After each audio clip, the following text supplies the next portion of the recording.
ద్వితీయోపదేశకాండము 3వ అధ్యాయము. బాషాను రాజు ఓగు ఓటమి.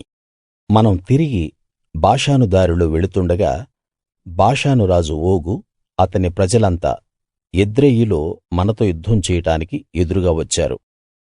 యెహోవా నాతో ఇలా అన్నాడు, అతనికి భయపడవద్దు. అతన్నీ అతని ప్రజలనూ అతని దేశాన్నీ నీ చేతికి అప్పగించాను. హెష్బోనులో అమోరీయుల రాజు సీహోనుకు చేసినట్టే ఇతనికి కూడా చేయాలి. ఆ విధంగా మన దేవుడు యెహోవా బాషాను రాజు ఓగును అతని ప్రజలందరినీ మన చేతికి అప్పగించాడు. అతనికి ఎవ్వరూ మిగలకుండా అందరినీ హతం చేశాం. ఆ కాలంలో అతని పట్టణాలన్నీ స్వాధీనం చేసుకున్నాం. మన స్వాధీనంలోనికి రాని పట్టణం ఒక్కటీ లేదు. బాషానులో ఓగు రాజ్యం, అర్గోబు ప్రాంతంలో ఉన్న 60 పట్టణాలు ఆక్రమించుకున్నాం.